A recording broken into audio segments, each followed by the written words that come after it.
29절까지입니다.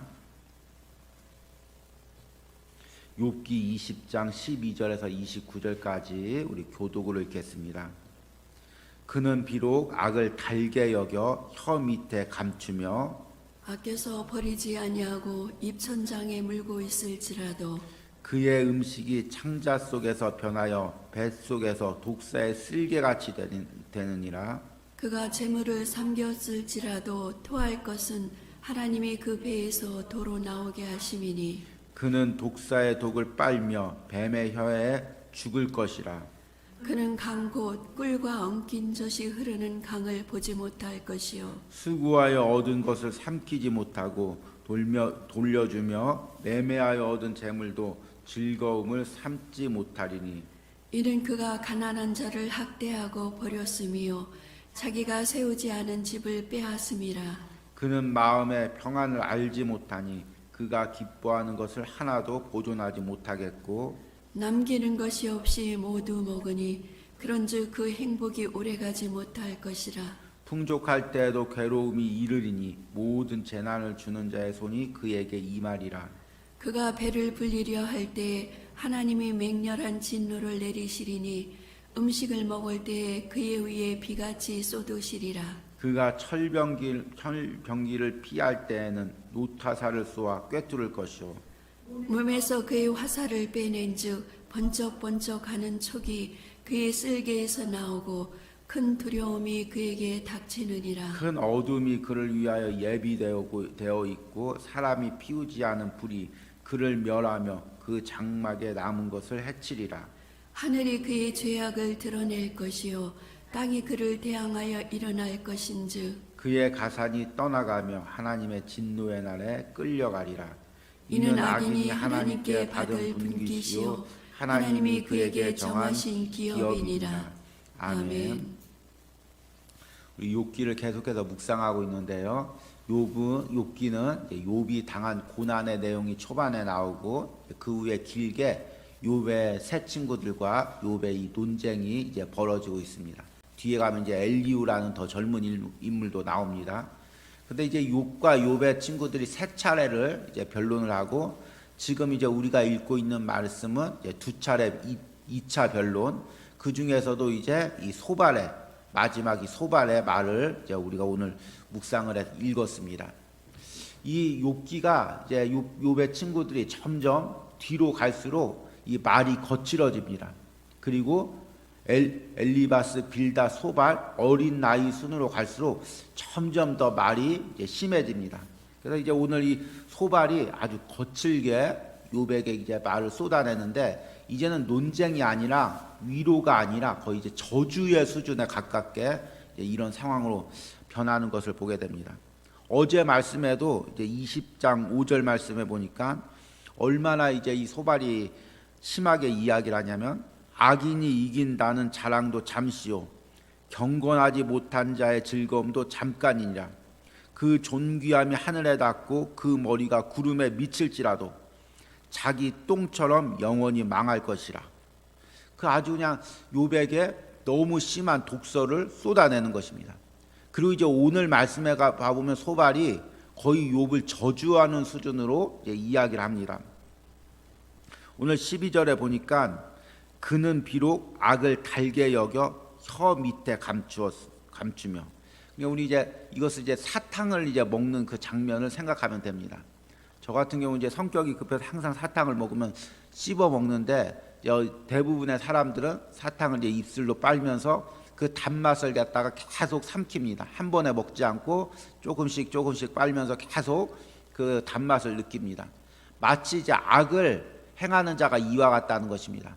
야, 오늘 한 번만 악을 행하고 이제 그만해야지. 그게 아니라 악을 갖다가 혀 밑에 감추고 그 단물을 먹듯이 계속해서 그 달콤한 맛을 즐긴다는 것입니다. 그래서 그 악인이 먹는 모든 것은 그 달콤함을 지나서 독이 된다는 것입니다. 그러니까 지금 악은 달콤해 보이지만 사실은 독성분이 있고 그렇기 때문에 악을 혀 밑에 감추는 사람은 모든 것을 먹어도 그게 독이 되고 나중에 그 독이 자신을 해친다는 것이 지금 소발의 이야기합니다. 그래서 13절에 아껴서 버리지 아니하고 입천장에 물고 있을지라도 그의 음식이 창자 속에서 변하여 뱃속에 독사의 쓸개가 되느니라. 그래서 16절에 이제 그는 독사의 독을 빨며 뱀의 혀에 죽을 것이라. 그런 상황으로 이야기를 하는 것입니다. 이것은 이제 논쟁이 아니라 어떤 위로가 아니라 신앙의 말이 아니 거의 저주죠. 너는 이제 독사의 독을 빨며 뱀의 혀에 죽을 것이라. 이렇게 이제 욥에게 악담을 합니다. 그리고 이제 17절부터 이후에 부분 보면은 욥의 그 인생이 어떻게 될지를 이야기합니다. 그는 강 곧 꿀과 엉킨 젖이 흐르는 강을 보지 못할 것이며 수고한 것을 삼키지 못하고 돌려주며 매매한 얻은 재물로 즐거움을 삼지 못하리니 이렇게 되는 이유를 19절에 이는 그가 가난한 자를 학대하였고 버렸으며 자기가 세우지 아니한 집을 빼앗았음이라. 그러니까 이제 뒤에서 이야기하겠지만 새벽 예배 때마다 제가 이제 말씀을 전할 때 성도들한테 이야기를 하지 않지만 항상 제목을 정하는데 오늘 말씀의 제목은 욥의 친구들이 위로자가 되지 못한 이유입니다. 그러니까 이 욥의 친구들이 지금 욥을 위로하러 와서 욥을 저주하는 이유는 무엇이냐면 이미 자기 생각에 욥은 악인이다. 욥은 어려움을 당한다. 하나님께서 이건 책망하시는 거다. 책망을 받은 자는 어려움을 당하는 자는 악인이다. 욥은 악인이다. 이미 자기 생각에 확정하고 단정했기 때문에 이미 욥 너는 악인이다. 네가 이렇게 어려움을 당한 것은 네가 그동안 악을 정했기 때문이다. 악을 행했기 때문이다. 이미 자기 생각에 굳어졌기 때문에 다른 생각이 들어오지 않고 욥이 정말 내가 하나님 앞에 정직하게 살려고 몸부림쳤다 이 이야기를 해도 아니다. 네가 지금 징벌을 당하는 것은 네가 어려움을 당해 악을 행했기 때문이다. 이미 단정을 하고 이야기하기 때문에 자신의 생각으로 욥을 판단하고 정죄할 수밖에 없는 것입니다. 우리가 이제 신앙생활하면서 이러는 경우가 많이 있죠. 이미 자기 생각에 이렇게 정해져 있으니까 목회자가 와서 위로를 해도 주변 사람이 권면을 해도 듣지 않는 경우. 지금 소발은 자기 생각에 어려움을 당하는 자라면 악인이다. 욥은 어려움을 당했다. 욥은 악인이다. 욥은 무조건 회개해야 된다. 그리고 욥은 저주를 받은 것이다. 이 생각이 너무 강한 것입니다. 그리고 나서 이제 23절 이후에 보니까 이제 그 악인의 모든 그 비참한 운명을 욥의 운명과 이제 결부시킵니다.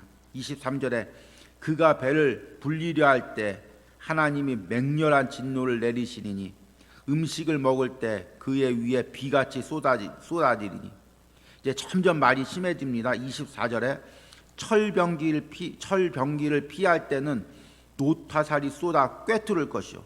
그가 이제 다른 병기를 피하면 다른 곳에서 다른 화살이 와서 그의 몸을 꿰뚫을 것이요.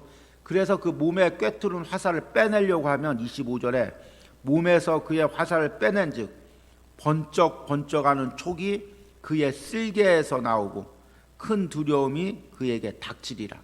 아주 악인의 그 결말을 욥이 당하고 있는 그 고통의 참상과 이렇게 결부시켜서 지금 욥이 마치 화살을 맞은 거겠죠. 그래서 욥이 스스로 고백하죠. 내가 정말 독화살을 맞은 것 같다 고백하는데 그 상황을 이야기하면서 악인의 결말과 결부시켜서 욥의 인생을 갖다가 철저하게 저주하고 지금 판단하는 그 소발의 모습을 봅니다. 여러분 우리가 이 성경을 그래서 이제 29절에 끝으로 이렇게 결론을 내립니다. 이는 악인이 하나님께 받을 분깃이요 하나님이 그에게 정하신 기업이니라고 이야기를 하고 있습니다. 우리가 이제 성경을 읽을 때 성경을 깊게 묵상하는 것은 그 성경의 장면 속으로 내가 들어가 보는 것입니다. 그래서 여러분이 욥기를 묵상할 때 정말 내가 욥이라면 어땠을까? 어떤 마음을 가졌을까? 그렇게 묵상하면 욥의 심정을 더 깊게 느낄 수가 있습니다. 이 지금 소발의 이야기를 묵상하면서 내가 욥이고 내가 소발의 그 이야기를 듣고 있는다고 생각을 해보십시오. 얼마나 마음이 찢겨지겠습니까?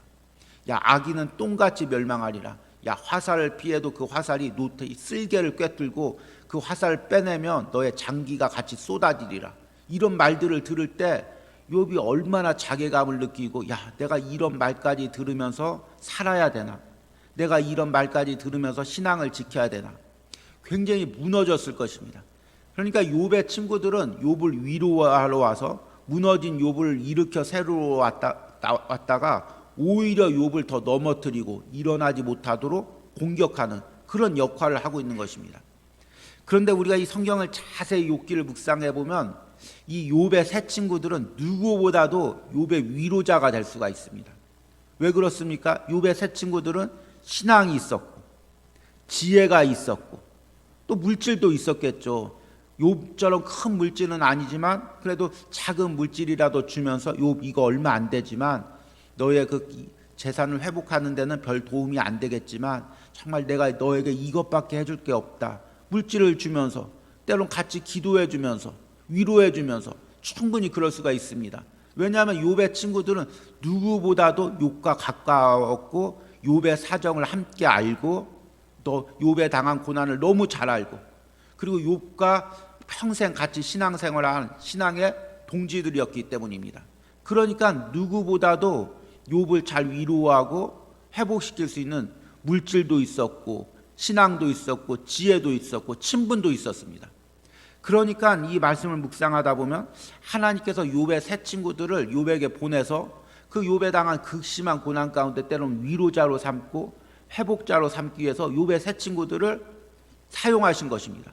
그런데 욥의 새 친구들은 위로자가 되기는커녕 욥에게 힘을 주기는커녕 욥을 판단하고 정죄하고 악한 말로 독한 말로 욥을 더 무너뜨리는데 도움을 주는 것입니다. 악한 도움을 주는 것입니다. 왜 그랬습니까? 왜 욥의 새 친구들이 그랬습니까? 여러 가지 이유가 있겠지만 정말 욥의 새 친구들은 그 교만했고 타인을 판단했고 정죄했고 자신의 생각에 꽉 사로잡아 있어서 항상 어려움을 당하는 사람은 악인이다. 욥이 어려움을 당했다. 그러니까 욥은 악인이다. 욥은 회개해야 된다. 회개 안 한다? 욥이 교만하다. 판단하고 정죄하는 그 모습을 보게 되는 것입니다. 제가 예전에 이제 알던 목사님은 이제 좀 이런 어떤 신학을 가지고 있었죠. 그래서 하나님 믿는 사람은 무조건 잘 된다. 그래서 병 걸린 사람은 구원받지 못한 사람이다. 어려움 당한 사람은 천국까지 못한 사람이다. 이런 신학을 가지고 있었습니다. 그래서 그 자신의 어떤 주관으로 욥기를 묵상하다가 설교하면서 욥은 지옥에 갔다. 왜냐? 하나님을 믿는 사람은 어려움을 당하지 않는데 욥은 자녀들을 잃었고 그리고 재산을 잃었고 몸에 병 걸렸으니까 욥은 지옥 갔다. 천국 가봐라. 욥은 지옥에 있을 것이다. 이렇게 이야기하는 것을 제가 들었습니다. 왜 그러냐면 자기 생각이 꽉 차 있으니까 성경 말씀까지 또 자기 생각으로 판단하고 또 왜곡하는 것입니다. 여러분 우리들도 이런 경우가 많이 있습니다. 여러분 이미 내 생각을 가지고 있고 내 판단을 가지고 있기 때문에 말씀이 내 생각을 변화시키기보다 내가 말씀을 변화시키는 것입니다. 여러분 하루하루 하나님께서 생명의 말씀을 통해서 깨닫게 하시고 또 주일마다 목회자의 설교를 통하여 목사님의 설교를 통하여 우리를 변화시킵니다. 그런데 우리가 말씀을 접하기 전에 가장 먼저 해야 될 것은 나의 생각을 비우는 것입니다. 내가 가지고 있는 이미 판단을 다 내려놓는 것입니다. 그리고 빈 마음으로 하나님 앞에 나오는 것입니다. 하나님, 나는 내 생각을 내려놓습니다. 내 방식을 내려놓습니다. 내 고집을 내려놓습니다. 이제 하나님 말씀하여 주시옵소서. 하나님이 말씀하시면 그게 이해가 되지 않을지라도 내 생각과 다를지라도 따르겠습니다. 그렇게 하고 말씀 앞에 설 때 그 말씀의 진리가 나를 변화시키고 나를 움직일 수가 있는 것입니다. 여러분 오늘 이 말씀을 적용하면서 정말 여러분들이 하나님 앞에 한 주간 동안 내 생각, 내 방식, 내 고집 그것을 내려놓고 정말 빈 마음으로 하나님께 나아가고 하나님의 뜻을 묻기를 원합니다. 여러분들이 한 주간 동안 무엇을 행할 때 미리 정하지 말고 난 이렇게 꼭 해야 돼. 이 사람은 이래. 미리 정하지 말고 다 내려놓고 하나님 어떻게 해야 됩니까? 어떤 것이 하나님의 길입니까? 어떤 것이 하나님의 방법입니까? 먼저 묻고 그것이 어떤 것이라도 순종하겠습니다. 그렇게 따르는 은혜가 있길 바랍니다. 또 특별히 우리 욥기 말씀을 묵상하면서 욥의 친구들의 역할이 사실은 교회 안에서 우리 성도들의 역할과 똑같습니다. 왜냐하면 우리 성도들은 같이 항상 옆에 있고 상대방의 사정을 알고 또 상대방과 친근하게 평생 신앙생활한 성도들입니다. 그러면 우리 주변에 어려움을 당하는 성도가 있을 때 욥처럼 미리 판단하지 말고 정지하지 말고 하나님께 기도하면서 하나님, 내가 오늘 이 사람에게 어떤 위로를 전해야 됩니까? 하나님, 내가 이 사람을 어떻게 품어야 됩니까? 기도하고 내 방식대로, 내 말투대로, 내 성격대로 하는 것이 아니라 하나님이 주시는 말로 그 사람을 위로하시길 바랍니다. 저는 이 소발에 대한 말씀을 묵상하면서 소발뿐만 아니라 다른 사람들도 다 그렇지만 소발이 원래 참 입이 좀 거친 사람으로 생각이 됩니다. 그 말 한마디 한마디가 굉장히 거칠고 독설적입니다. 그리고 아마 이 소발이 어린 나이에 욥에 대한 어떤 시기감, 좀 열등감 그런 것도 가지고 있었던 것 같습니다. 그러니까 자신의 어떤 성향대로 그 자신의 말투대로 욥을 정죄하고 판단하는 그 모습을 보게 되는 것입니다. 진정한 위로자란 자신의 성품, 성격, 말투 다 내려놓고 하나님의 방법으로 그 사람에게 다가가는 것입니다. 여러분들이 그렇게 다가가는 은혜가 있길 바랍니다. 욥기를 묵상하면서 참 감사한 게 이제 성도들에게 항상 목회자가 말씀을 전할 때 감사한 게 그거죠. 말씀을 통해서 성도들이 깨닫고 말과 행동이 변화되는 거죠. 근데 이제 제가 그 청년부에서 이제 한동안 욥기를 이렇게 설교를 했는데, 그리고 이제 그 청년들이 그 들은 말씀을 나누는 이야기를 했는데, 어제 이제 청년들이 말씀을 나누면서 자기가 자기 옆에 굉장히 힘든 사람이 있었다는 것입니다. 어려운 사람이 있었다는 거죠.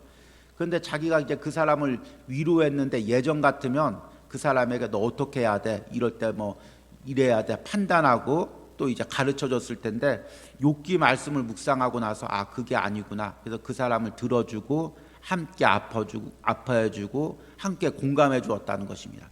그것으로 인해서 그 사람이 많이 위로를 받고 회복이 되었다고 이제 나눔 때 이야기하는 것을 보게 되었습니다. 자기가 욥기를 묵상하지 않았더라면 똑같이 판단하고 정죄했을 텐데 또 무언가를 가르쳐 주려고 했을 텐데 정말 욥기 말씀을 통해서 그 영혼을 품을 수 있어서 정말 자신도 은혜를 받고 그 사람도 은혜를 받았다고 이렇게 나누는 것을 보았습니다.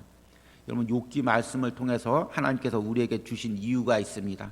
지금 욥처럼 내 옆에 고난당하고 있는 사람이 누굽니까? 내가 이번 한 주 그 영혼을 위해 기도하고 품어주는 그런 은혜가 있기를 간절히 소망합니다.